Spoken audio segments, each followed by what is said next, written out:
טוב, קוראים לי יאיר כספי. אני גר פה באזור, גרתי פעם בבקה, היום אני גר במוצא, אבל אני עובד בתל אביב, יש לי תוכנית שקוראים לה פסיכולוגיה ביהדות, שהייתה באוניברסיטת תל אביב במשך 10 שנים, שלוש שנים האחרונות הפכה להיות מכון עצמאי, ושבה מלמדים אנשים, כשאני פוגש מישהו במסיבה ושואל אותי מה אתה עושה, אני אומר לו שאני מלמד אנשים לדבר עם אלוהים. אחרי זה כבר לא שואלים אותי כלום. אבל זה בעצם מה שאנחנו עושים, אנחנו מלמדים 5 ערוצים של שיחה בין האדם והקדוש ברוך הוא. אנחנו נעסוק היום ב2 מתוכם. אני רק אזכיר את 5, כדי שה2 לא יקבלו משקל גדול מדי. אחד מהם זה גם עניינה של מסכת ברכות, למרות שהוא לא עניינה של הסוגיה שאנחנו הולכים ללמוד, זה הכרת החסד, הכרת היש, הכרת העולם כמתנה. זה עניין שהלך לאיבוד לגמרי במודרנה, אני רק אדאג לוודא שהסלולרי סגור. עניין שהלך לאיבוד לגמרי במודרנה, הוא הלך לאיבוד במודרנה, כי במודרנה הפכנו את העולם לשלנו. ואם העולם הוא שלי, אז הכל מגיע לי, נכון? שלי, הכל מגיע לי. זה אחד הטרגדיות של המודרנה, כיוון שהעולם הפך להיות שלי, שום דבר הוא לא מתנה, הכל מגיע לי, ומגיע לי יותר. מה שלא נתנו לי, מגיע לי עוד יותר. אני בעיקר עוסק בדברים שלא נתנו לי. לפני שנים, שהייתי שואל סטודנטים באוניברסיטה, לפני 6-7 שנים, למי הייתה ילדות קשה? איזה אחוז היום מהסטודנטים מרים את היד ואומר שהיה לו ילדות קשה? לא כולם, 70%. 70% הייתה ילדות קשה. יש לי 3 ילדים, זאת אומרת ש2 מהם היה להם ילדות קשה.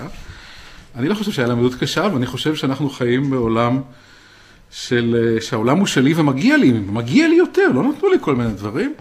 כמובן שההוויה של עולם הברכה הוא הוויה הפוכה, הוא הוויה שאומרת שהעולם הוא לא שלי, ומתוך זה שאני מוותר על בעלותו, פתאום כל מה שיש בו זה מתנה, כיוון שאיננו שלי, הרי יש בו מתנה. זה אגב משהו שתיקון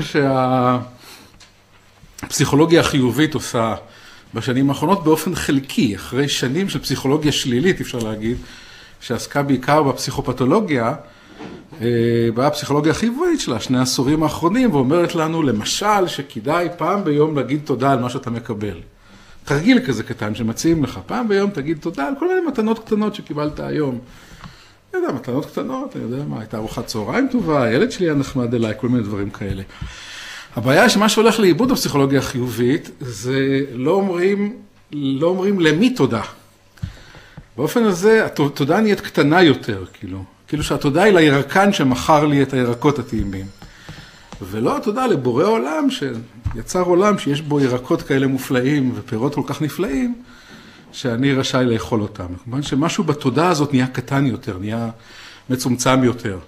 אז זה ענייננו הראשון. ענייננו הראשון, אני תיארתי לכם, פתחתי ואמרתי שיש לנו 5 ערוצים של השיחה הזאת, והערוץ הראשון עוסק בהודיה, בהכרת העולם כמתנה והכרת מתנותיו, שבעצם המשימה הפשוטה והיומיומית שאנחנו לומדים לעשות, ובזה אנחנו כבר צריך להגיד מהפכנים, אנחנו כבר שונים ממסכת ברכות. אנחנו לומדים את תלמידינו להודות פעם ביום על המתנות שהם קיבלו באותו יום, אבל רק על המתנות שהם קיבלו, לא המתנות שלא קיבלו. במסכת ברכות, ופה אנחנו כבר באים לעולם הקשיים שיש ללומד מסוגי בטקסט הזה, גם אומרת לך לברך על דברים שלא קיבלת. וזה בעיניי קלקול גדול, כי היא מנתקת את ההודיה מן הקבלה. מבחינה פסיכולוגית, כשההודיה מתנתקת מהקבלה, היא לא קושרת את החוויה הזאת, היא לא מלמדת אותך להרגיש ברגע הנתון את המתנה. היסוד השני שלנו עוסק ברצונות ותפילות. ותפילות. בעצם בתפילה, ביכולת להפוך רצון לתפילה, זה משהו ששוב, כיוון שאני בא משתי העולמות האלה במקביל, עולם הפסיכותרפיה ועולם היהדות, בעולם הפסיכותרפיה, מי שפתח לנו את העולם הזה של ההקשבה לרצון האנושי, אחד האבות המייסדים שלו, זיגמונד פרויד, שלימד אותנו שיש היגיון בשיגעון, כדאי להקשיב לשיגעון, יש משהו מעניין בשיגעון, ברצון האנושי, אפשר להקשיב לו, ויוצא משהו טוב ממנו. צריך להגיד שאני חושב שפרויד יכל לעשות את זה בגלל שיש לו רקע דומה לרקע של הרב שטיינזלץ, במובן הזה שהיו לו סבים חסידיים, שהיה בהם שידעו להקשיב לרצון האנושי ולמצוא בו משהו נכון גם כשהוא מוזר מאוד. אתם מכירים את כל המעשיות של הבעל שם טוב וכך הלאה. בכלל כל החסידות, האינדיק, המקום שבו מקשיבים לדבר שנשמע מוזר, שנשמע לא הגיוני, ומוצאים בו איזו כוונה גבוהה, מוצאים בנמוך כוונה גבוהה. זה כמובן יסודי למחשבה היהודית, יסודי למחשבה הקבלית, יסודי למחשבה החסידית, והמחשבה הפסיכולוגית ידעה לחזור על זה במידה מסוימת, אבל שוב, בהחמצה גדולה מאוד. היא לא יודעת שבגרעין המשאלה הזאת יש כמיהה לבורא עולם. את זה היא לא יודעת לזהות. זאת אומרת, זה מדהים. יושב אדם שנים בטיפול, מזהים לו את כל המשאלות הלא מודעות שלו, ואת המשאלה הזאת לא מזהים לו. היא לא מופיעה במפה. לא מזהים אותה. מזהים לו כל מיני צרכים ינקותיים, מיניים, אכזריים, מרושעים, מי יודע מה. חוץ מהדבר הזה, זה לא מופיע שם, זה לא בקונטקסט, ולכן זה לא מפורש. אם זה עולה, אליבא דה פרויד וחבריו, זה צורך ינקותי של מישהו באבא גדול, שיבוא ויציל אותו, וזה מקבל מעמד פתולוגי, כמובן פספוס גדול מאוד, אבל צריך להגיד משהו יותר חשוב. אני אומר את דברי הביקורת, צריך להגיד אבל את הערך הפסיכולוגי של העניין הזה. התפילה יודעת שבגרעינה של המשאלה האנושית, בגרעינה של הכמיהה האנושית, ישנו איזשהו רצון לקבל משהו מבורא עולם, משהו שלא ניתן לאדם הספציפי, לאיש הספציפי הזה. משהו שאחרים אולי קיבלו. אם אתם אגב רוצים פירוט, אני לא אפרט את זה כי זה לא נושא הרצאתנו היום, אם אתם רוצים פירוט של הנושא הזה, הוא נמצא באתר שלנו, פסיכולוגיה ביהדות, יש שם 3 מאמרים שקוראים להם מבוא לתפילה חופשית, ועוסקים ברעיון הזה של האופן שבו תפילה מתקנת משהו בעולם הרצון. עושה תיקון חשוב מאוד בעולם הרצון, כי היא בעצם יודעת, תפילה עמוקה יודעת את החלק בקשר של האדם עם בוראו שהיחיד לא קיבל. אבל אני לא ארחיב בזה.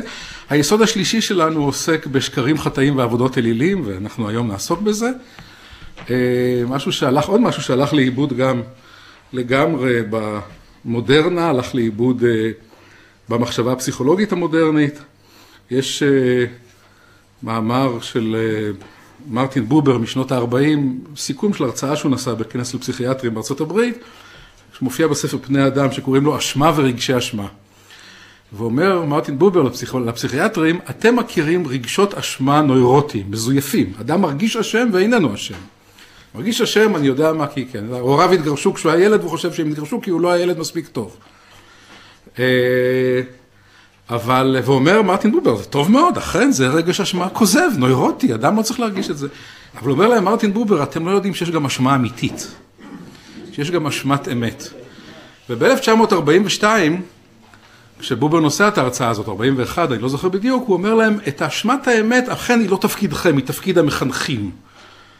ב-1941, המחנכים עדיין ידעו שיש אחריות ואשמה. ב-2012, המחנכים כבר לא יודעים שישנה אחריות ואשמה. אשמה היא תמיד נוירוטית, אשמה היא תמיד אשמת כזב, זה פספוס גדול מאוד, אנחנו עוד מעט נרחיב בזה, אובדן אשמת האמת. אובדן החטא בכלל מהתודעה, ומאחוריו כמובן הסופר חטא, האידיאולוגיה של החטא, המתח חטא, עבודת האלילים, מושג מפתח של העולם היהודי, יש כאלה שיגידו לנו שזה לב ליבה של היהדות. אחד הניסוחים של חז"ל לשאלה מי הוא יהודי, זה כל שאיננו עובד עבודה זרה. זה הכל, זה קורס הגיור של חז"ל. נפטרת מכל עבודות האלילים שלך, תקבל חותמת, יהודי. נשארו לך עבודות אלילים, לא יהודי. הלוואי שזה היה המבחן העיקרי של קורס הגיור בימינו, לצערי זה לא כך. הוא עוסק בהרבה מאוד דברים פחות חשובים, ואת העיקר הוא לא יודע ללמד, אני חושש, את המבחן הזה של הפרידה מעבודת אלילים, שהוא היה לב ליבה, זה לב הבשורה היהודית לעולם. עד הופעת המקרא, הוויכוח הגדול בעולם, זה איזה אלים טובים.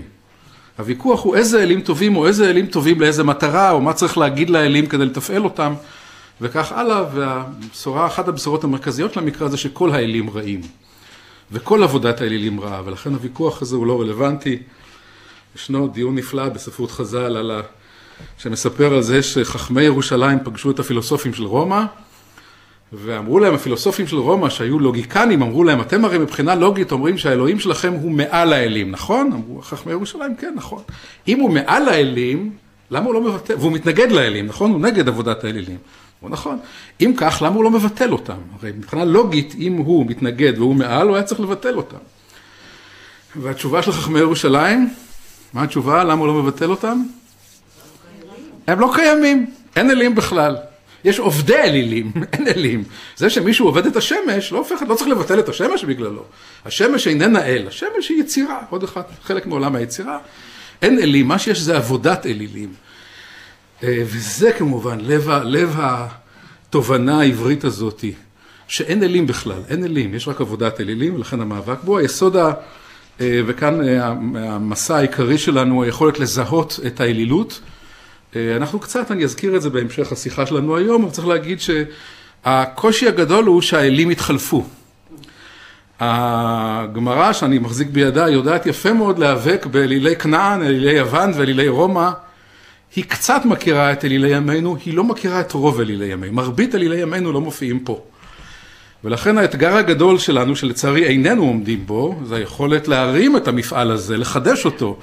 זאת אומרת, לחדש את המפעל הזה, את בית המלאכה הזה, שנאבק בעבודות אלילים, אבל מזהה את עבודות אלילים של הזמן והמקום, ואנחנו מעלילים דברים אחרים היום. אגב, רוב האלים הפוסט-מודרניים, האלים של הזמן הזה ממש, הם אלים פנימיים בכלל.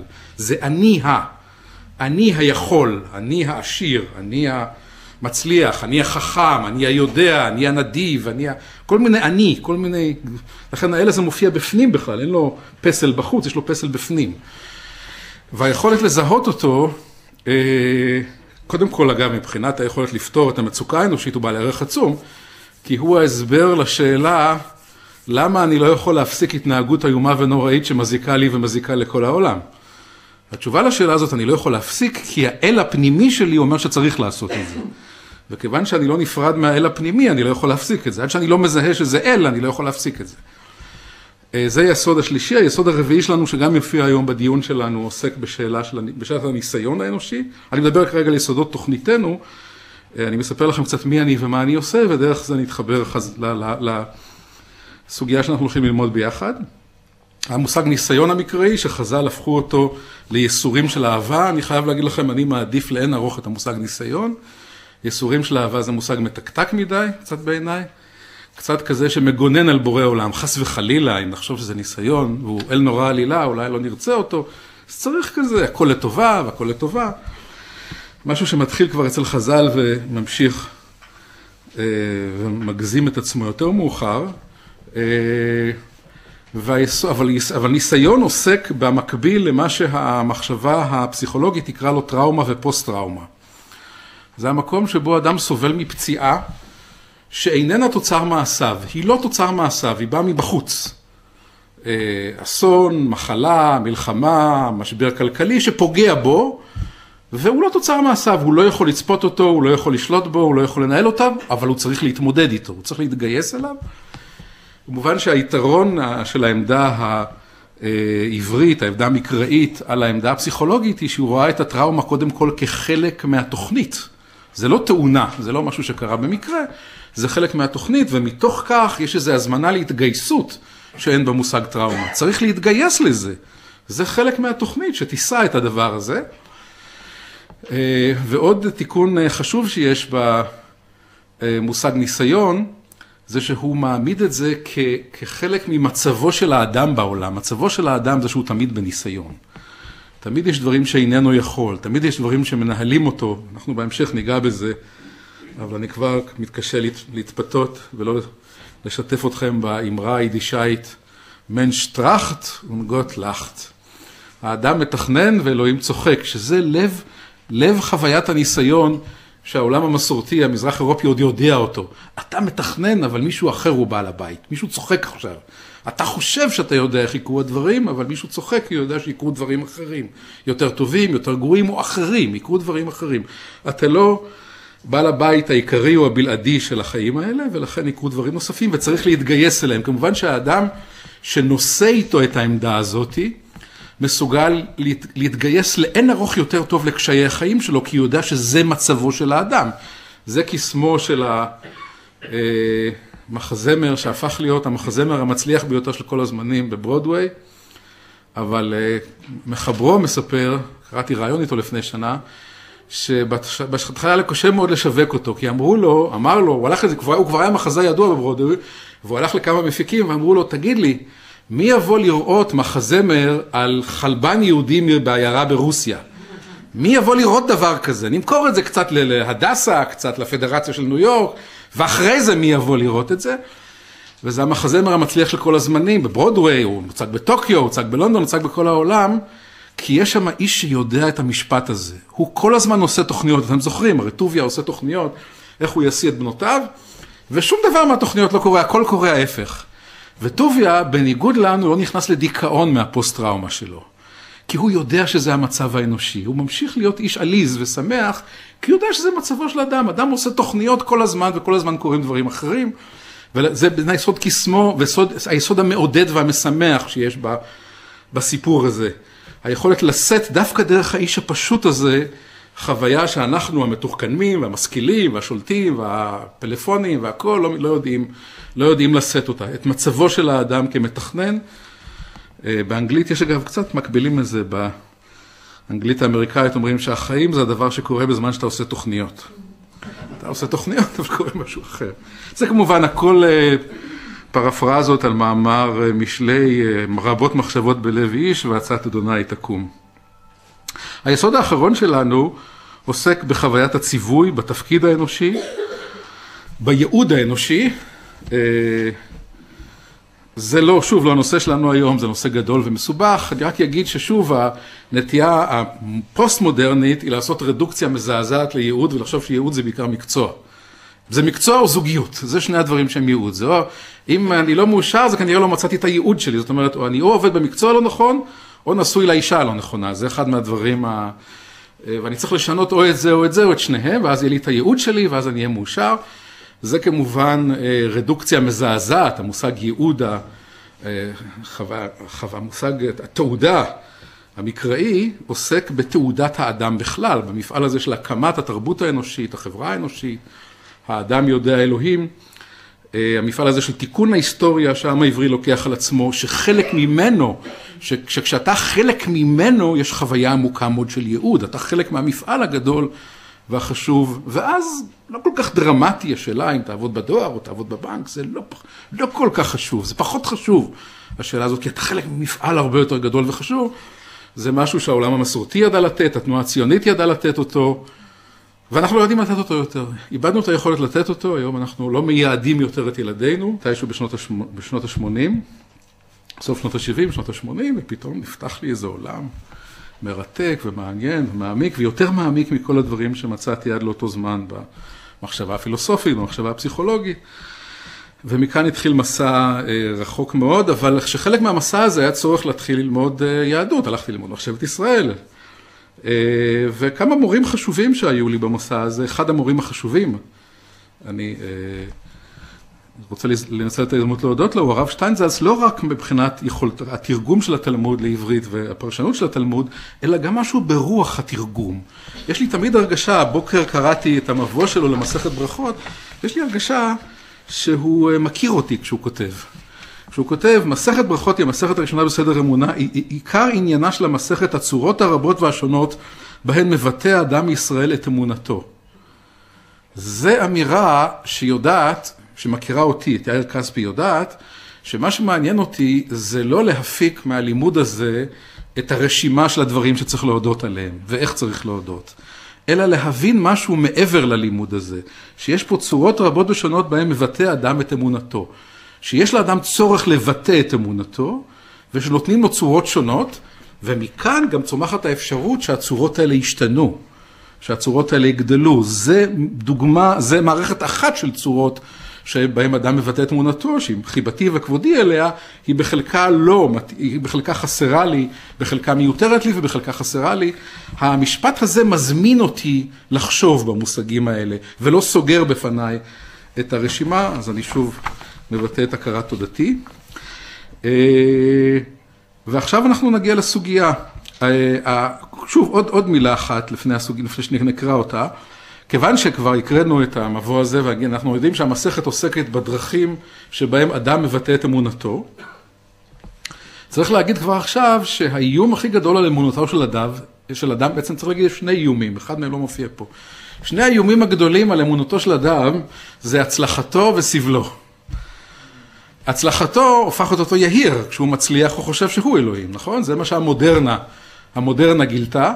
המודרנה פיתרה את אלוהים, פרויד חשב שכבר לא צריך אותו יותר, כי הנה יש מדע ויש שכל ויש זה, ולא צריך אותו. האלה, הפשוטים, הפרימיטיביים האלה, פעם היו צריכים אותו, את האבא גדול, ואנחנו המשכילים המתוחכמים כבר לא צריכים אותו, אבל זה לא רק המודרנה, כל תקופה של הצלחה גדולה, גורמת לאנשים להאמין שהם אלוהים, זה הסיפור של מגדל בבל, וילבנו לבני וישרפו לשרפה, זה המצאת הבלוק מגדל בבל, הם המציאו את הבלוק.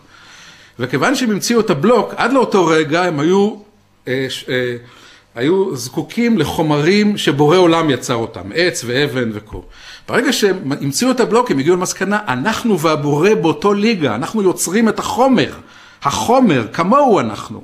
ומכאן שאין כבר גבול ליכולתנו וכך הלאה. אז זה תקלה אחת שקורית לאדם, הצלחה גדולה מדי, והצלחה השנייה כמובן הכישלון, הסבל האנושי שמנתק אותו, ולכן האתגר הגדול בהתמודדות עם הסבל האנושי, מנקודת מבט אמונית, היא איך אני מכניס את הסבל לתוך השיחה איתו.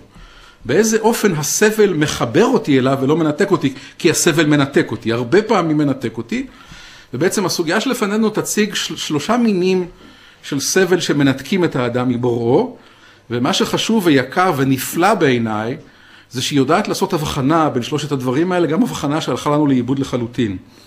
בין 3 מינים של סבל, או 3 מינים של קלקולים שמנתקים את האדם.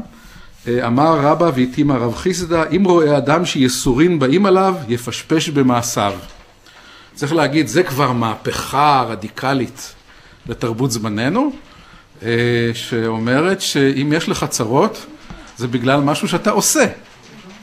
מה? אנחנו במסכת ברכות, עמוד א'.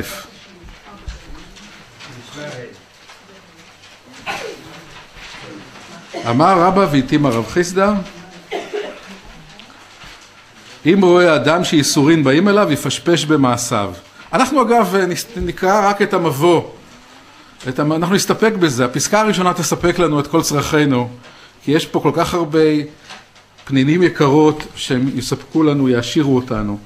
יפשפש במעשיו, שנאמר, נחפשה דרכינו ונחקורה ונשובה עד אדוני, פשפש ולא מצא, יתלה בביטול תורה, שנאמר, אשרי הגבר אשר תייסרנו אדוני ומתורתך תלמדנו, ואם תלה ולא מצא, בידוע שיסורין של אהבה הם, שנאמר, כי את אשר יאהב אדוני יוכיח. יסורין של אהבה, זה שוב אמרתי לכם המקביל החז"לי למושג ניסיון, שהוא יותר מוצלח בעיניי, אני אשתמש במושג ניסיון. אבל עכשיו אנחנו נסתכל, יש כאן בעצם, אם תרצו, יש פה manual, זה מדריך, זה מה שנקרא how to, זה מה שקוראים ספר how to, כאילו. מה לעשות, באו לכם פעם ייסורים, מכירים את החוויה? אז אומר המדריך הזה, שאם בא לך ייסורים, תבדוק 3 אופציות. אנא לבדוק 3 בדיקות, אנא עשה 3 בדיקות. ובעיניי 3 הבדיקות האלה הן 3 הבדיקות המעמיקות ביותר שאני מכיר להתמודדות עם ייסורים, אני לא מכיר דבר מעמיק מזה, אמיץ מזה ומעמיק מזה, ואנחנו ננסה לפענח ביחד איך עושים את זה בעצם, איך עושים את 3 בדיקות האלה. כי יש כאן הצעה ל3 בדיקות שאדם יבדוק. הבדיקה הראשונה, יפשפש במעשיו, מניחה שיש איזשהו מעשה או מחדל שהאדם עושה וניתק אותו מבוראו. הוא היסוד של סבלו. יש כאן כבר הנחה אמונית שאומרת ששמחתו ואושרו של אדם קשור בקשרו עם בוראו. שהמקומות שהאדם שמח, המקומות שהאדם מאושר, זה כשיש לו אלוהים במילים פשוטות, והמקומות שהוא סובל זה כשהוא מאבד אותו.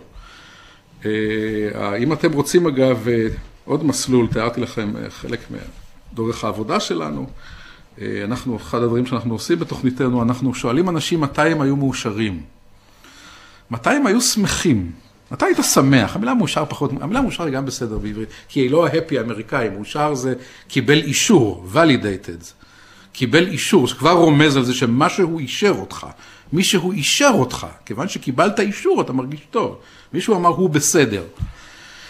ואנחנו מגלים אגב, באופן קבוע, שבמקומות שאנשים היו שמחים מאוד, היה להם אלוהים.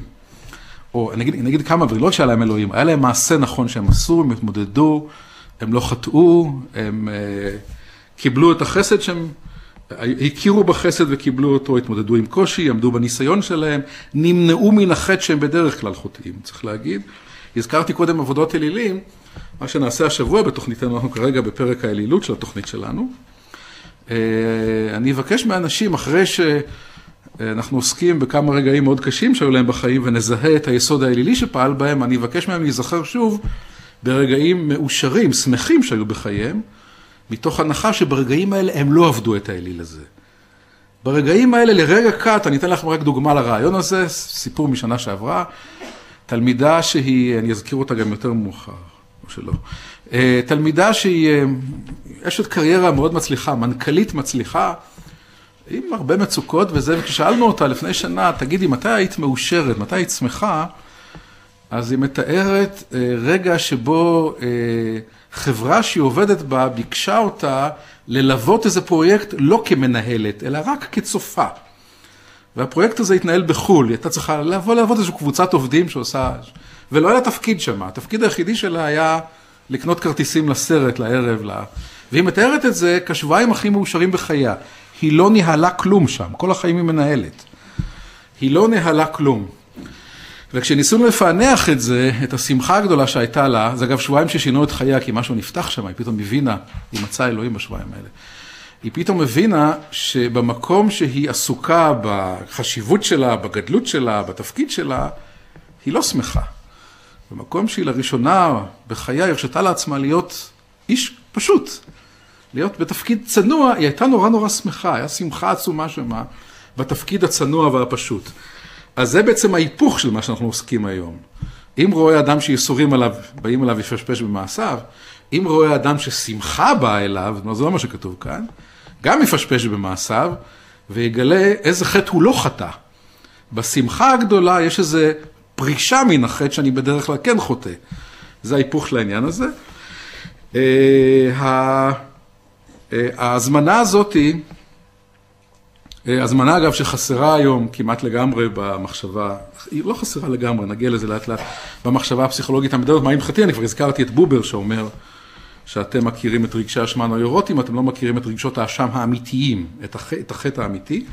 צריך להגיד שיש כמה מיני רדוקציה של המושג הזה, יפשפש במעשיו עוסק בחטאו, אדם שואל שאלה על חטאו. המודרנה ששמה את האלוהות בכלים של המודרנה, למשל בדעת האנושית, בהשכלה, באידיאולוגיות הגדולות, בלאומיות, בסוציאליזם, יחסה גם את החטא לזה שאתה לא עושה את הדברים האלה. זאת אומרת, מי שאמר, מי ששם את האלוהות למשל בלאומיות של התנועה הציונית, הוא אמר שאם אדם סובל, כשהוא פענח יפשפש במעשיו, אם אדם סובל זה בגלל, אם יהודי סובל זה בגלל שהוא חי חיים תלושים בגלות. חיים תלושים, חיים פרזיטיים, חיים מנותקים, חיים של נצלנות, חיים חסרי אחריות, ולכן הוא סובל, זה יסוד סבלו. אם הוא יעלה לארץ ישראל וישתתף במפעל הזה, סבלו ייעלם. זה יהיה הפירוש שלה של יפשפש במעשיו, זה הדבר שאתה לא עושה. אותו באופן דומה למשל, התנועות הסוציאליסטיות, כשאדם סבל, הניחו שחטאו הוא שהוא לא משתתף בתיקון העולם החברתי. הוא עוסק רק בכסף שלו, באושרו, ברכושנות שלו, בבעלות שלו, ולכן אם הוא ייפרד מהדבר הזה, ברוסיה אגב זה היה ממש שיטה, היו פסיכיאטרים שיבחנו אנשים, ואחת ההבחנות המרכזיות שהיה להם זה פרזיטיות.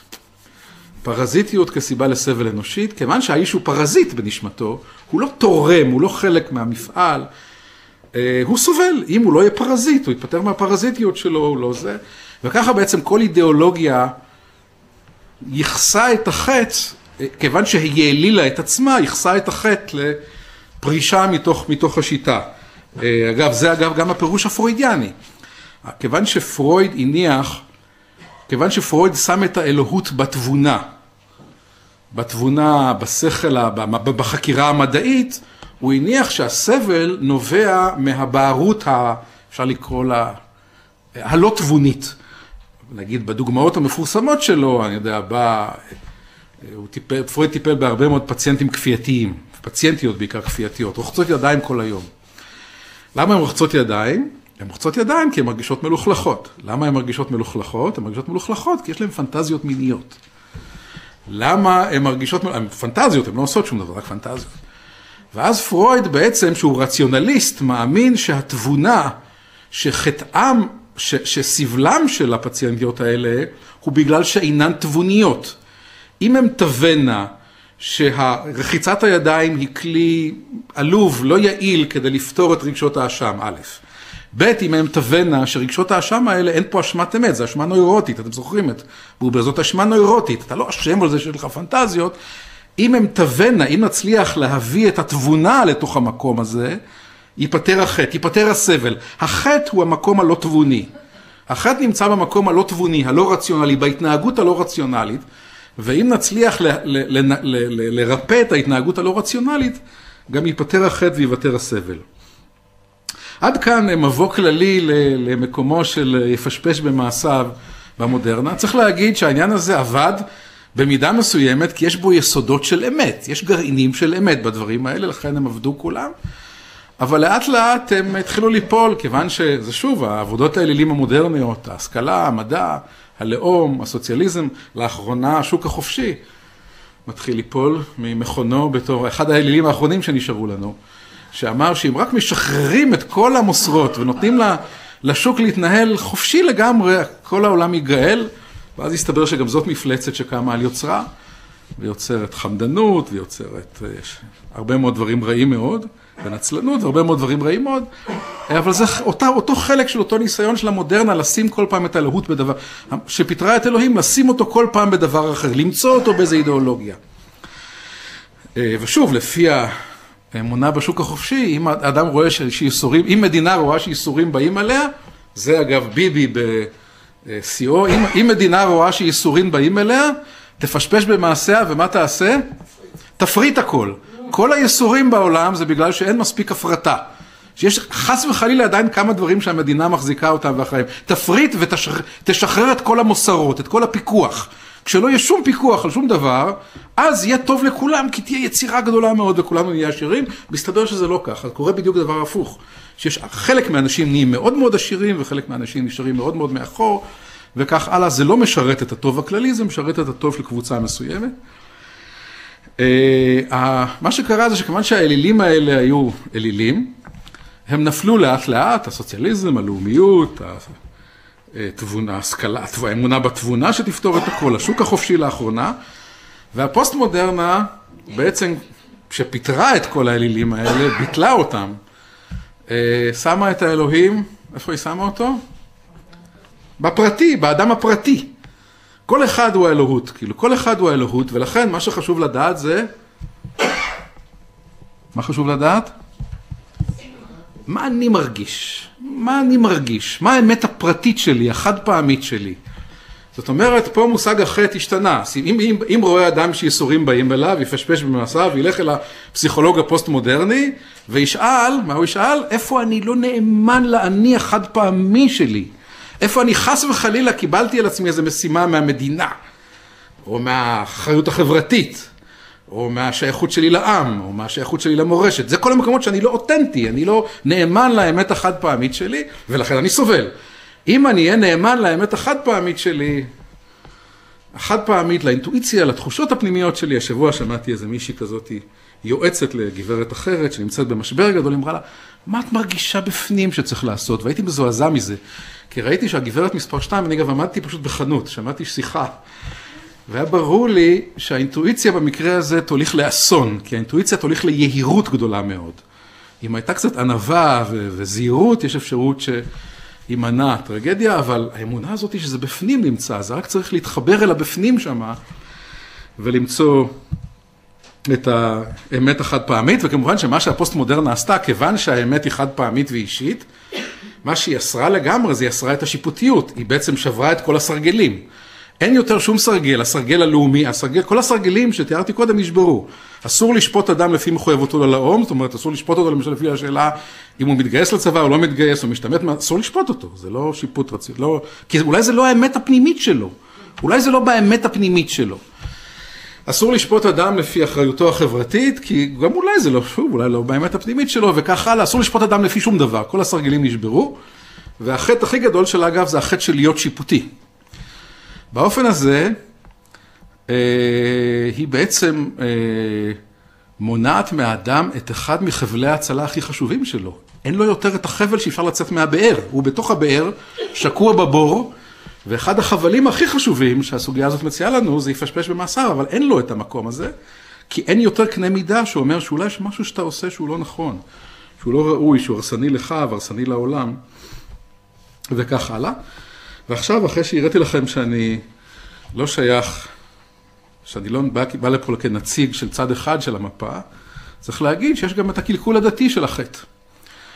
יש למושג החטא, הקלקול הדתי הוא כמובן הקלקול הדתי הכללי, אותו קלקול שצמצם את היהדות לאוסף מנהגי ההישרדות שלה, של סוף הגולה, שזה בעיקר כשרות, שבת, נידה, לימוד תורה ועוד כמה דברים,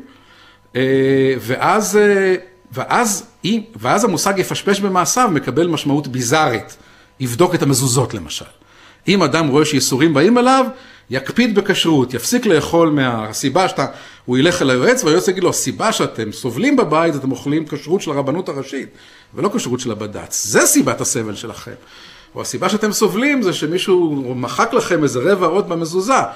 זאת אומרת, היכולת להשתמש במשפטים הנפלאים האלה הולכת לאיבוד, כי הפענוח של החטא, של יפשפש במעשיו, נהיה מצומצם מאוד מאוד, ושייך למערכת מאוד מאוד קטנה של מעשים, שההסברים לסבל האנושי כולם באים מהמקום הזה. אחת הטרגדיות הגדולות, של דוגמה לפרשנות הזאת, זה המכתבים של אדמו"רי הונגריה ליהדות הונגריה בשנת 43. בשנת 43 כבר ידוע בהונגריה יש משטר פשיסטי, שהוא אמנם אנטישמי, אבל הוא לא רצחני כמו הגרמנים, והוא שם את היהודים במחנות עבודה, אבל הוא לא רוצח אותם. ובשנת 43 כבר ידוע בהונגריה שיש השמדה בפולין. ושואלים חסידי הונגריה את אדמו"ריהם, האם לברוח? כי הרי יש הרגשה שעוד מעט הנאצים ייכנסו גם לכאן. ועונים להם האדמו"רים, וזה מתועד, עונים להם את המשפט הזה, הכל תלוי בהקפדה בזה למנוע את החטא. אם תהיה הקפדה על הכשרות, הקפדה על הנידה, הקפדה על לימוד תורה, הקפדה על השבת, אין מה לדאוג, זה הכל, אנחנו שולטים בעניינים דרך הדברים האלה. יש לנו אפשרות לשלוט בבורא עולם דרך כמה עניינים, נקפיד עליהם אבל. אז זה עוד מקום, עוד דוגמה לאופן שבו עובדת האפשרות להשתמש בכלי הנפלא הזה, כשמצמצמים אותו לסט מאוד מאוד מצומצם של פרקטיקות דתיות, ואת הכל מכניסים לתוכו, בעצם אי אפשר לשאול אותו, ובעצם תיקונו של הטקסט הזה, מזמין אותנו לעשות משהו שקראתי פעם לספר על שמו, לדרוש אלוהים. זאת אומרת, לשאול מהו חטאי. מהו חטאי באופן כללי?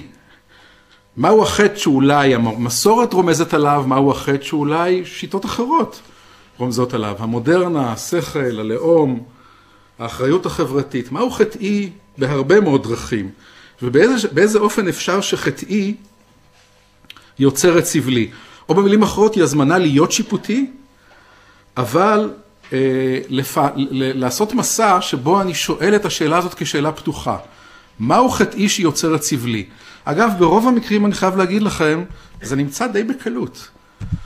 מזניחים את הילד נהיה פרא אדם. נורא פשוט, כאילו זה לא קורה בגלל שהמזוזות לא בסדר, אלא הזנחנו את הילדים, והילדים נהיו פרא אדם. זה נורא פשוט, הזנחנו את הזוגיות, והזוגיות מתפוררת לנו. נורא פשוט, הזנחנו את העבודה, פיתרו אותי. במקום לשאול שאלות מטאפיזיות, זה יותר פשוט ממה שזה נראה, אבל אנחנו איבדנו בגלל כל מיני קלקולים, גם תדהים וגם חילונים, את האפשרות לשאול את השאלה הזאת, את האופן שבו חטאי מוביל לעונשי, מוביל לסבלי. היסוד יש למישהו קיבל טלפון.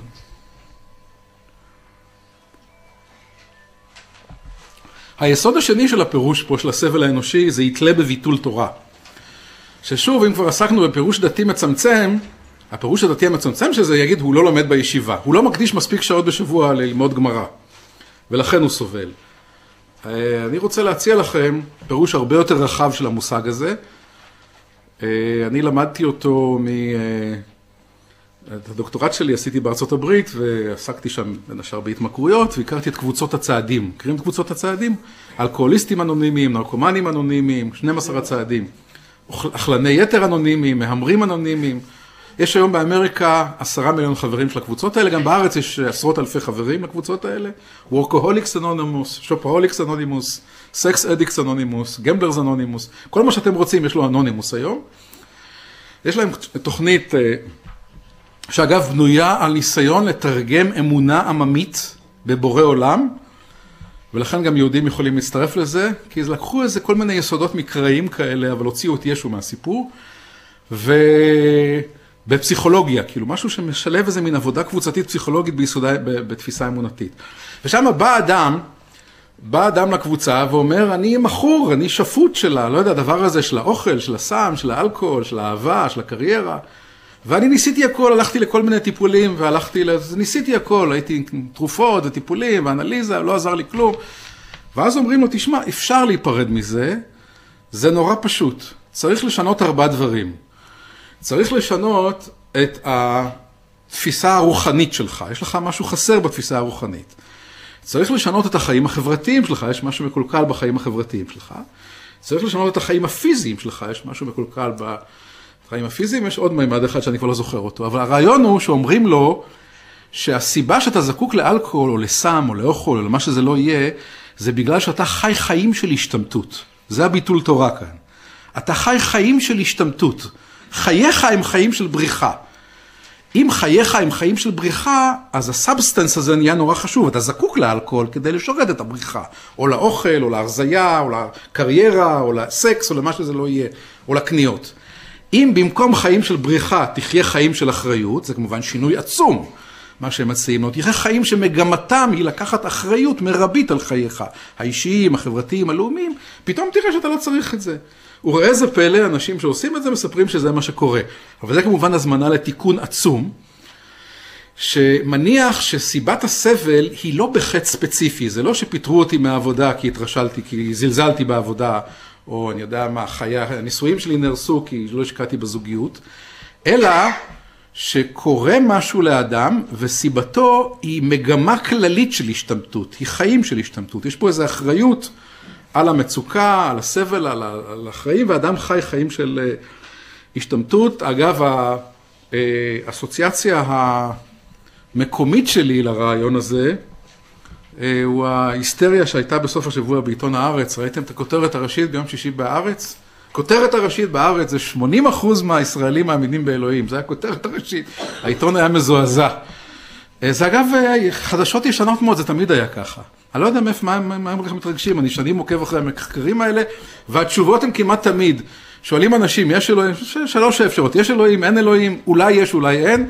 התשובות כמעט תמיד, הם 60% אומרים יש, 25% אומרים אולי יש, אולי אין, מוכנים לשקול את זה, ו15% בלבד אומרים אין. זה תמיד היה ככה, המספרים לא חדשים, אבל ההיסטריה חדשה, בארץ. ההיסטריה חדשה סביב העניין הזה, ובעצם מישהו שם במוסף מנסה להתמודד עם זה, אבל יש כאן איזו החמצה גדולה מאוד, זה אגב גם חטא, צריך להגיד, גם חטא חילוני וגם חטא דתי. ההזמנה הגדולה של המהפכה הציונית, אחת ההזמנות, אולי ההזמנה הכי גדולה שלה, שלא נתקיימה עדיין, הייתה ליצור את יהדות התקומה, את היהדות של המהפכה הציונית, את היהדות של תקומת ישראל. לא יצרנו אותה עדיין. זה ביטול תורה. זה ביטול התורה הגדול ביותר שלנו. מה שהיה לנו זה ניסיונות כאלה מהצד החילוני, שנפסקו מתישהו, בשנות ה-60 נפסקו, עד שנות ה-60 יש ניסיונות כאלה. בן גוריון עדיין חושב בשפה הזאת. במושגים האלה, כמובן, אחד העם וביאליק ומשה הס ועדה גורדון וכל אלה רואים את המהפכה, ובובר כמובן שהזכרתי קודם, את המהפכה הציונית כמהפכה יהודית, כמהפכה של היהדות, שהולכת ליצור את היהדות מחדש, ליצור את יהדות התקומה. הם אגב כולם אנשים מאמינים, יש להם אלוהים, הם בסקר הזה נמצאים ב-60% שאומר יש אלוהים. הרב קוק כמובן חלק מהמהפכה הזאת, הניסיון ליצור את יהדות התקומה, האמונה שצריך ליצור את יהדות התקומה. והחל משנות ה-60, כשהדור הזה של בן גוריון הולך לעולמו, הדור הבא כבר לא מדבר את השפה הזאת. פרס כבר לא חושב בשפה הזאת, התלמיד כאילו. הדור הבא כבר לא יודע, כבר סוציאל דמוקרטיה אירופית, הוא כבר לא רואה את עצמו כמתקן של היהדות. ואלה הם כולם מתקנים של היהדות, זה חטא גדול מאוד מאוד. זה ביטול תורה גדול מאוד מאוד, שהוא גם, הוא סיבת הרבה דברים, הוא סיבת השבר החילוני דתי. איבדנו את המחנה המשותף, את החוויה של המפעל המשותף, של תיקון העולם, תיקון היהדות, הפרידה מעבודת אלילים שהזכרתי קודם, כל הדברים, איבדנו את האופק הזה. הוא סיבה של הרבה מאוד מיני סבל שאנחנו סובלים היום, בגלל שבין השאר מנקודת מבט של עיתון הארץ, אימת החרדיות. שבעצם כשאנחנו לא, נגיד את זה אחרת, כשהציבור, מה שקראו לו פעם, הציבור החופשי לא יודע לעשות את המעשה הזה, להיות חלק מהמפעל הזה, להוביל את תיקונה של היהדות, סופנו שאנחנו נהיים שפוטים של אלה שמביאים את האלוהים ההוא, של דקדוקי הכשרות, והקפדה על המזוזות וכך הלאה. כי אנחנו לא מציעים משהו יותר טוב מזה, ואנשים בסוף, בין זה לבין מה שתיארתי לכם, מאותו בית ספר תיכון שאומר תהנו ותעשו חיים ושיהיה לכם טוב, בין זה לבין זה פתאום זה נראה גבוה.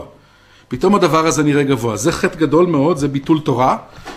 ביטול תורה שכולנו שותפים לו, כולנו אשמים בו, והוא אחראי להרבה מאוד מיני סבל, גם לאומיים וגם אישיים. הם אישיים ברמה הזאת שחלק גדול מאיתנו איבדו את חוויית ההשתייכות לדבר משמעותי, לדבר גדול. אין לנו את זה, את החוויה, לרבים מאיתנו, את החוויה שאנחנו שייכים למפעל גדול וחשוב, של תיקון חשוב, שמזמין אדם להתמסרות, ומזמין אדם קצת לשכוח את עצמו, את העניינים היומיומיים שלו, ולהיות חלק מהתיקון הגדול, ומאפשר לאדם לשאת את כאביו, ואת צרותיו, אפילו את סופיותו במובן מסוים, כי הוא חלק מדבר יותר גדול.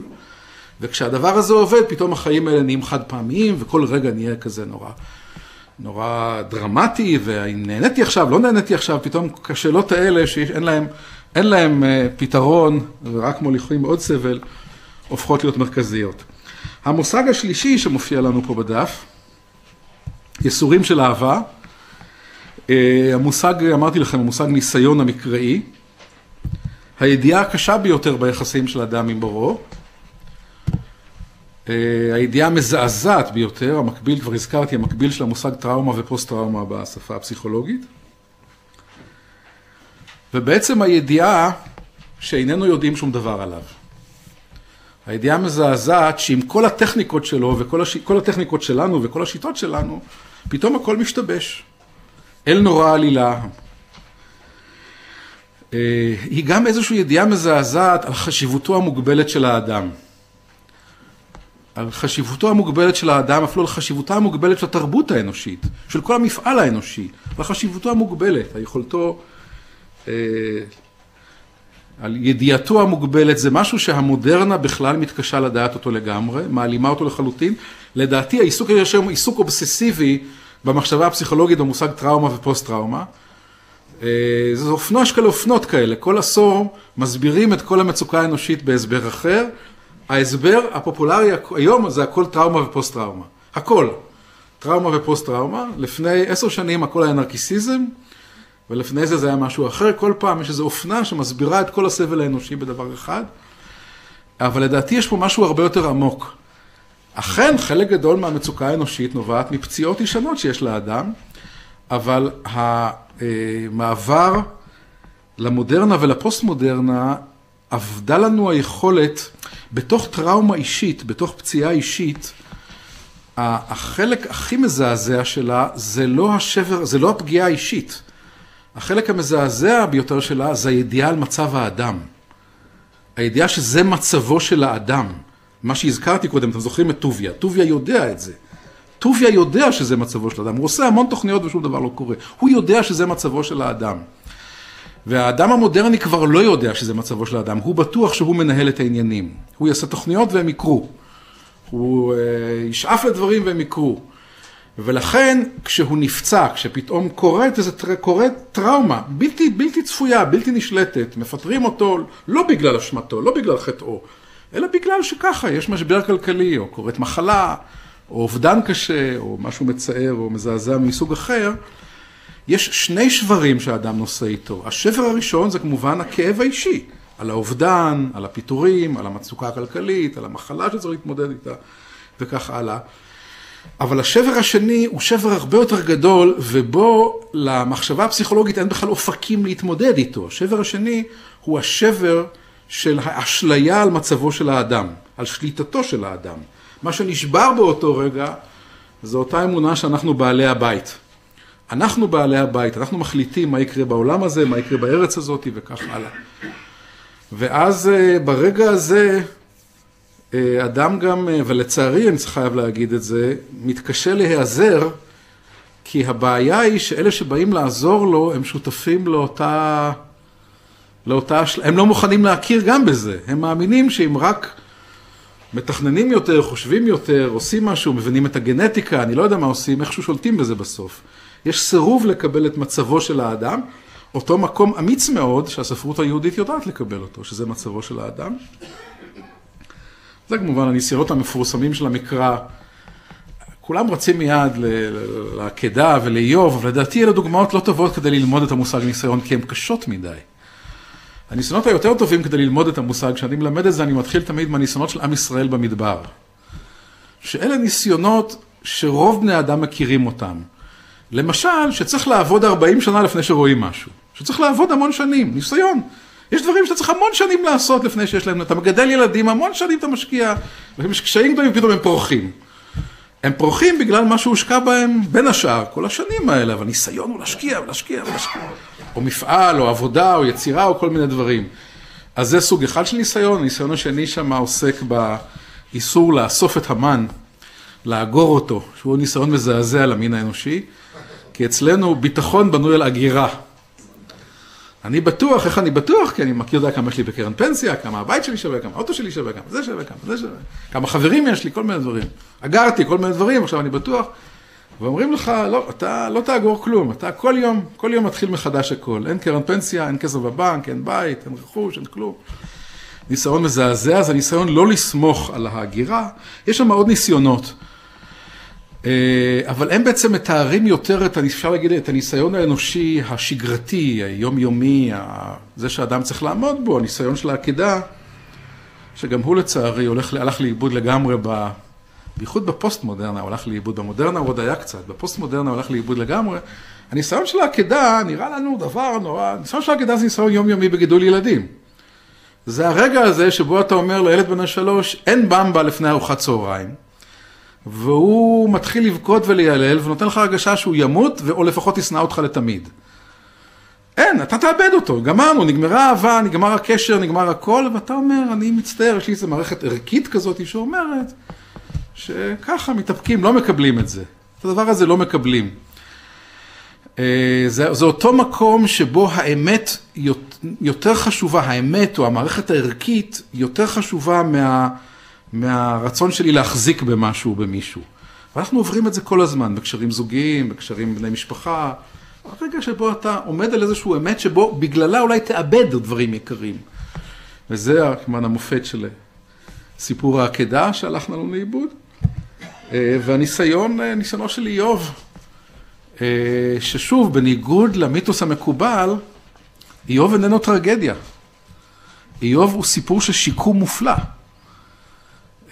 שיקום מופלא, שיקום מדהים. איוב השתקם, ולכן הוא נכנס למקרא, כי הוא השתקם. לא כי הוא טרגדיה, הוא לא טרגדיה יוונית. הוא לא מראה שיש גורל, והגורל הוא כזה שהוא ירדוף אחריך, ולא משנה מה תעשה, בסוף תגמור רע. איוב קוראים הדברים הכי נוראים שאנחנו יכולים לדעת על הדעת, ואיוב משתקם, והסיפור גם מספר לנו מתי הוא משתקם. הוא משתקם כשהוא מה עושה? מכיר? כן, אבל במילים יותר פשוטות, מתי הוא משתקם? כשהוא מקבל שזה מצבו של האדם. שמצבו של האדם זה שהוא יהיה מופתע ויקראו לו דברים קשים, ותפקדו לעמוד בהם. וזה הכל, הוא לא מבין למה.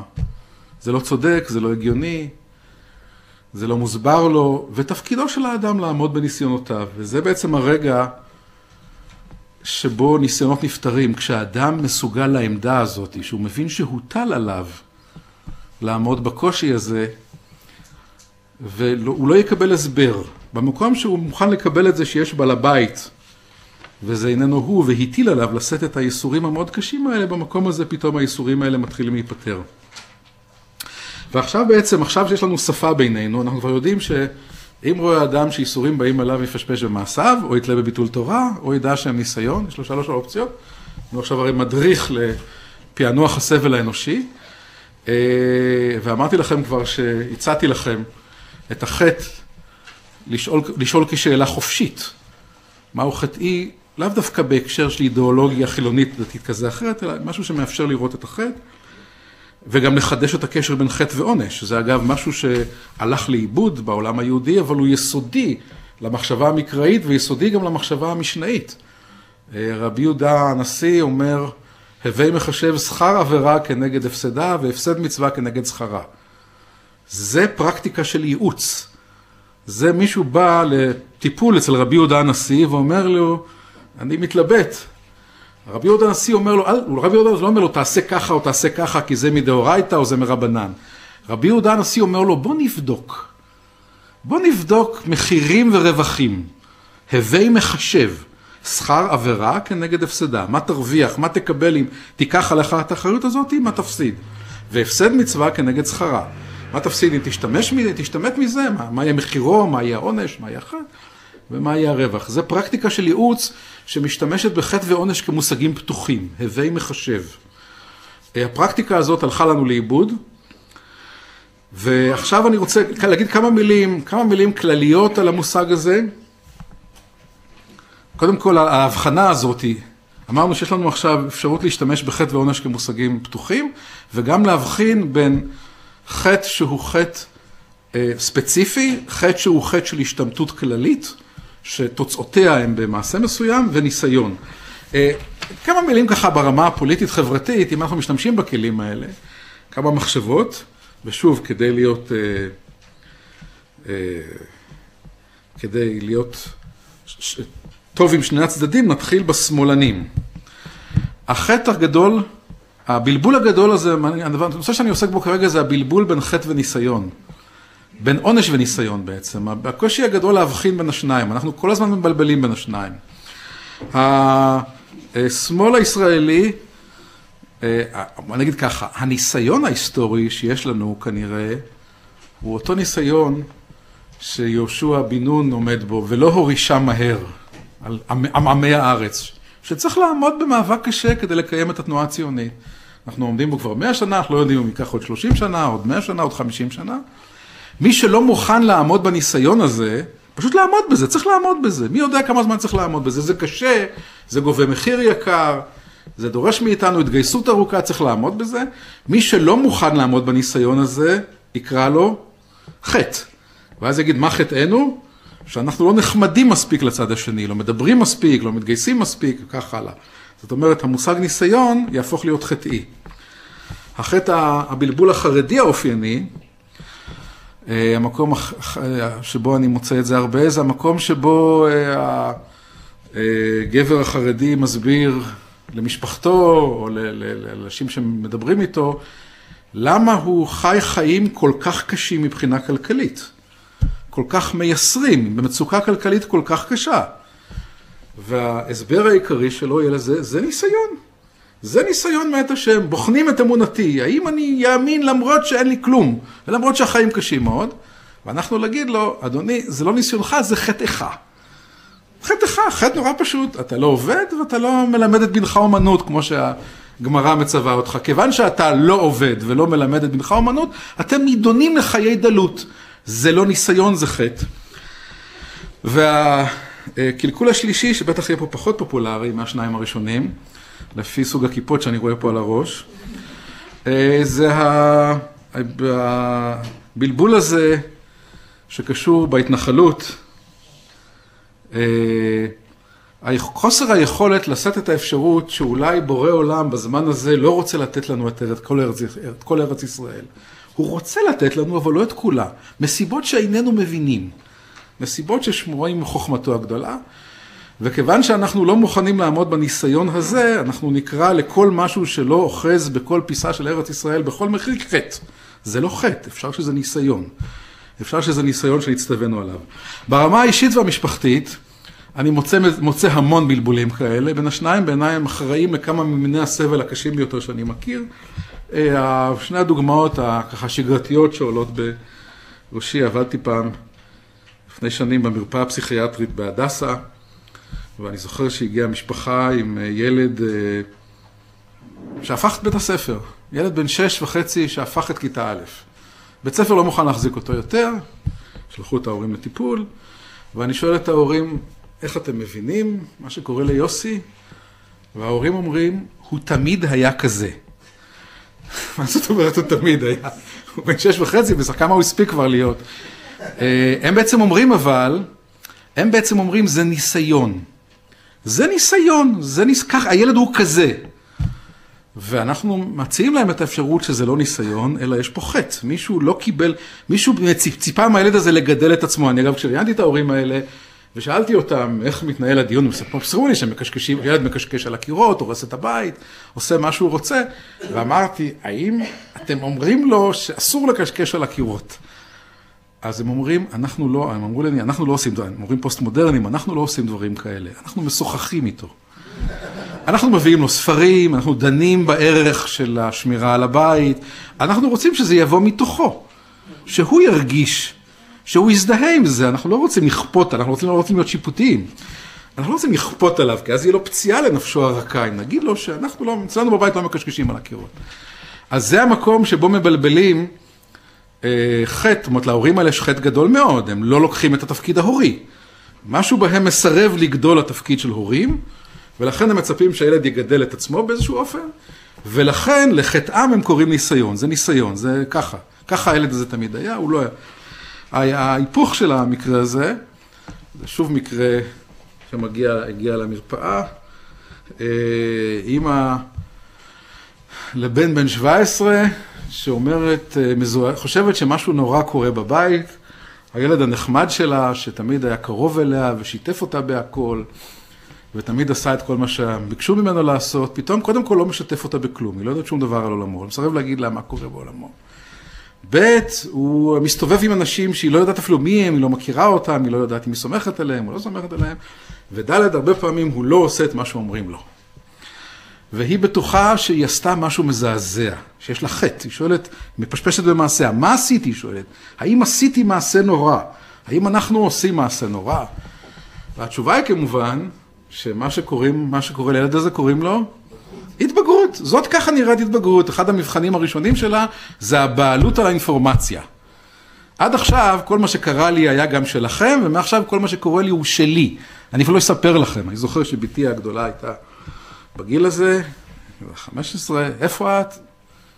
לא עסק שלך. אחרי זה אני נוסע בבית, רואה אותה מאחורי הבית, יושבת שם וזה, אבל זה לא עסק שלך.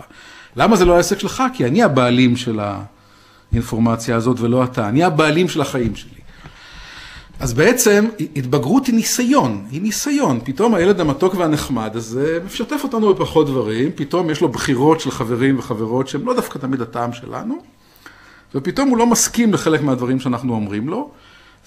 ככה נראית התבגרות, זה חלק מהניסיון האנושי, שילדינו פתאום יותר עצמאיים, יותר חזקים, זה אגב סימן בריא בדרך כלל, שיש בהם איזו אוטונומיה, איזו אחריות, איזו יכולת להיות אחראים להם לעולמם, פחות צריכים שיגידו להם, כמובן שזה מבלבל, כי בשלב הזה הם מתנדנדים בין להיות מאוד תלותיים, להיות מאוד עצמאיים, כל מיני בלבולים, אבל לא ניכנס לזה.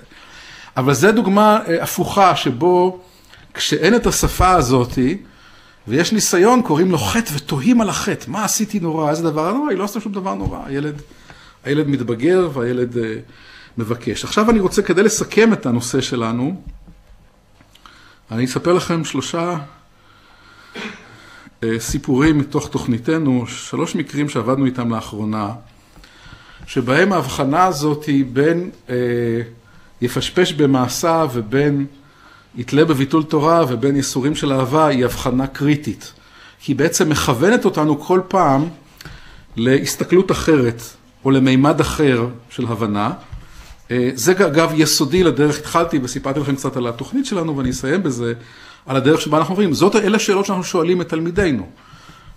מישהו מספר סיפור על איזשהו סבל או איזשהו עניין שמעסיק אותו, ואנחנו שואלים אותו, מה חטאך פה, מה אלילותך? מה ניסיונך לא פתור, כשבעצם ההבחנה בין חטא ואלילות לבין ניסיון, זה הבחנה בין הדבר שצריך לזהות אותו ולהיפרד ממנו, לבין הדבר שצריך לשאת אותו. זה יחסים נפשיים שונים. פה יש קלקול שאתה עושה. אם תזהה אותו, תוכל לאט לאט להקטין אותו ואולי להיפרד ממנו. ושם, בניסיון, זה לא משהו שאתה עושה, זה משהו שאתה צריך לשאת אותו, כזיכרון היסטורי או כמשהו נוכחי. הוא קושי שישנו בעולמך, וצריך לשאת אותו, לקבל אותו, כקושי, כאתגר שצריך להתגייס אליו, אין משהו שאפשר לעשות שיכול למחוק אותו, הוא לא יימחק מזה שאתה תפסיק לעשות משהו. אני אקרא להם הרופא, המפיקה והמדען הממציא. הרופא מספר לנו, הרופא, הסיפור האופייני שלו זה שכל פעם שהוא נוסע במונית, מונית כזאת, 30 שקל, הוא נותן 10 שקל טיפ. ואנחנו לא מבינים, למה הוא נותן 10 שקל טיפ על נסיעה של 25 שקלים, 30 שקלים? ואז מסתבר שהוא מאוד מפחד, הוא מפחד מהנהגים, הוא מפחד שיחסו עליו. רק כך הסתבר שהוא לא מפחד רק, הוא לא מרצה רק את נהגי המוניות, הוא מרצה את כל העולם. הסיפור האופייני שלו זה מספר שבמחלקה שהוא עובד בה, היה רופא אחד שהיו איתו קשיים גדולים מאוד לשאר עובדי המחלקה. והייתה התארגנות במחלקה לבקש מבית החולים לפטר אותו. אמרו שהוא לא עומד בתפקידים שלו. האחיות, הרופאים אחרים, מארגנים איזו פטיציה. והרופא ההוא, שרוצים לסלק אותו, הדבר נודע לו, וגם הוא מנסה להחתים אחרים על זה שהוא בעצם רופא טוב ואוהבים אותו. גיבורנו חתום על שני המכתבים. הוא חתום גם על המכתב. כשבאו אליו ואמרו לו, חייבים להעיף אותו, הוא אמר, טוב, בסדר, אני איתכם. כשהוא בא אליו ואמר לו, תשמע, הם רוצים להעיף אותי, ואני לא עשיתי כלום, ואני זה, ואתה יודע, אני תמיד מסתדר איתך, אמר, אתה יודע מה, אני אחתום גם לך. הוא חתום גם על המכתב שמבקש להוציא אותו, וגם על המכתב שמבטא. חטאו, מה חטאו? מהו חטאו?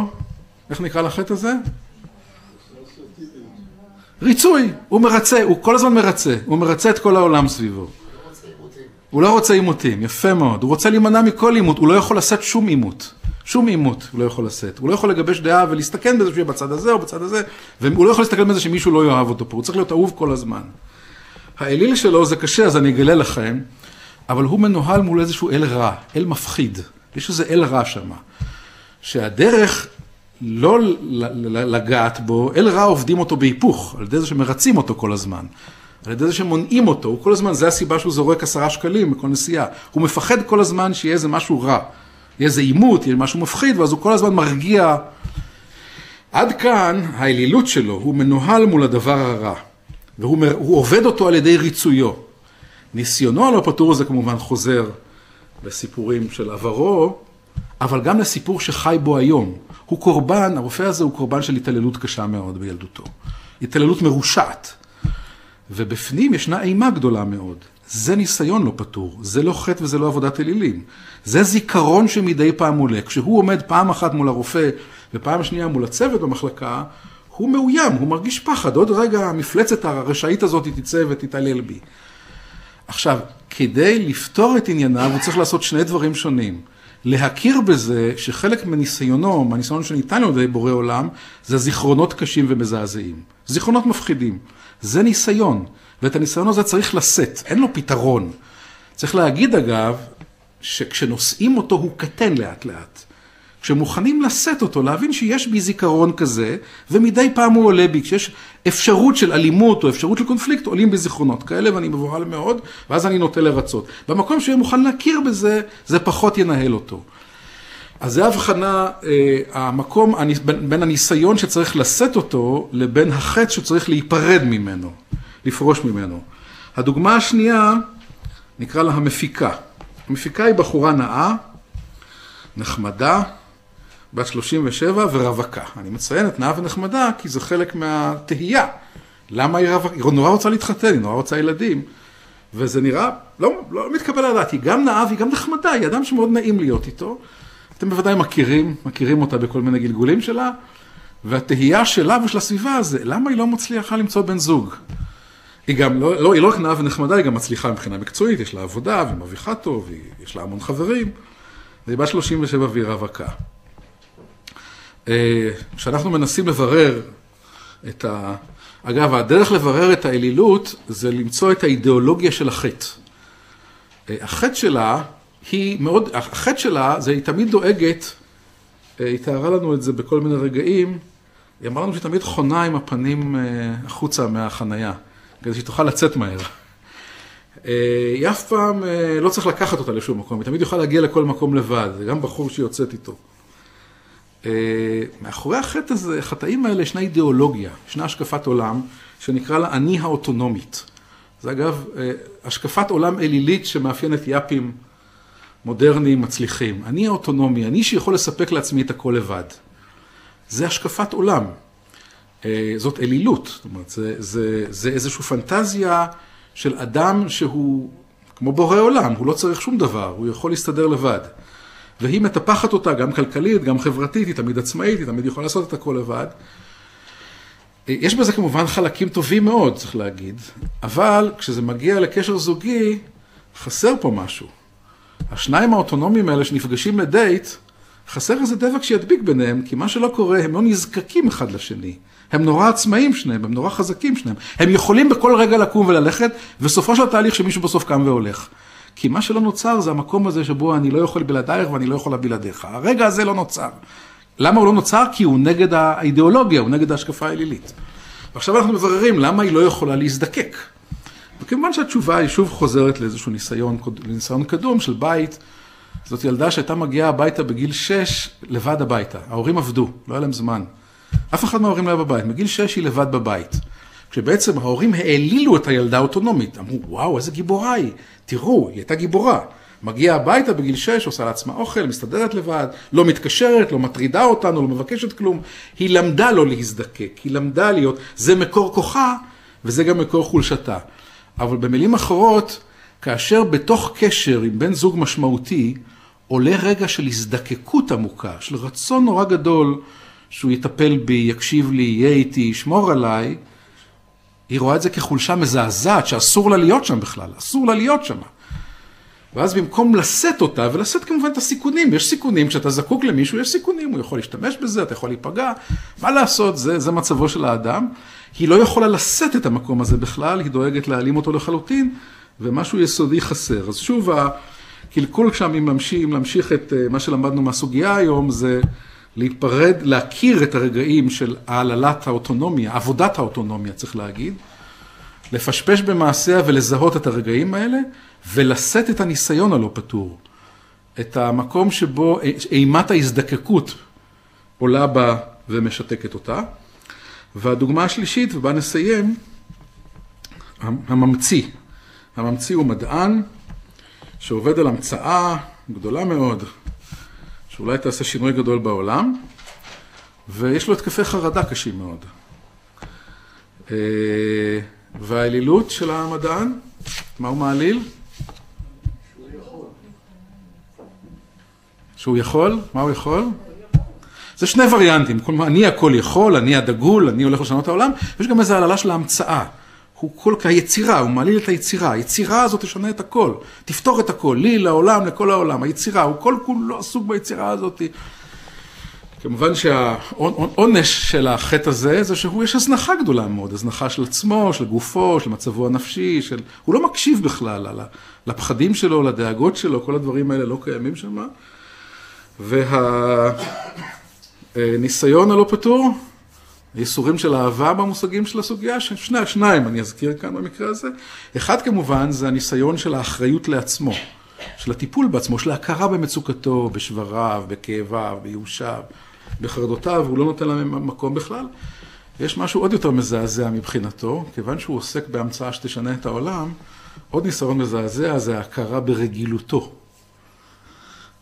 ברגילות שלו, בזה שהוא אדם רגיל. לא יש איזו פנטזיה, שכמובן פנטזיה אלילית אופיינית, שהוא שונה משאר בני האדם. הוא הולך לשנות את ההיסטוריה דרך המצאתו.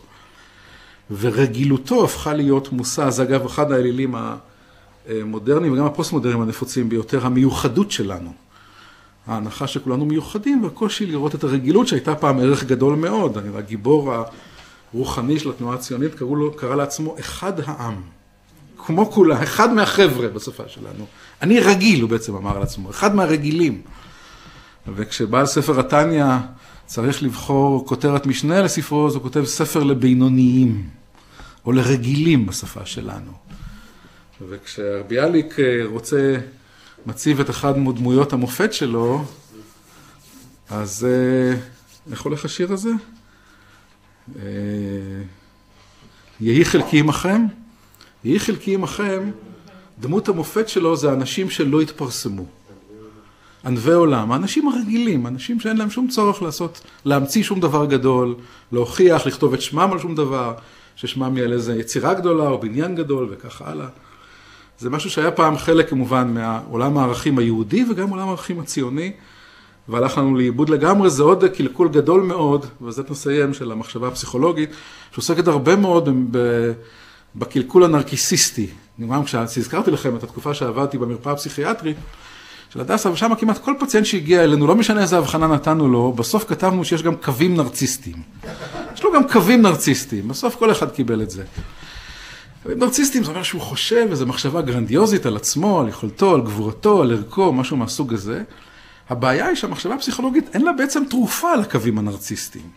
כי היא לא יודעת להציע את האלטרנטיבה, היא יודעת לסמן את זה ולהגיד שזה בעיה, היא לא יודעת מה עושים עם זה.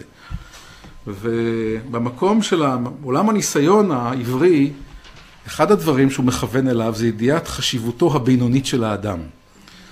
והידיעה שבעצם ענוונותו תציל אותו, והיכולת לחנך אל המקום הזה, למקום של הרגילות, של החשיבות המוגבלת. תודה לכם על ההקשבה ולהתראות.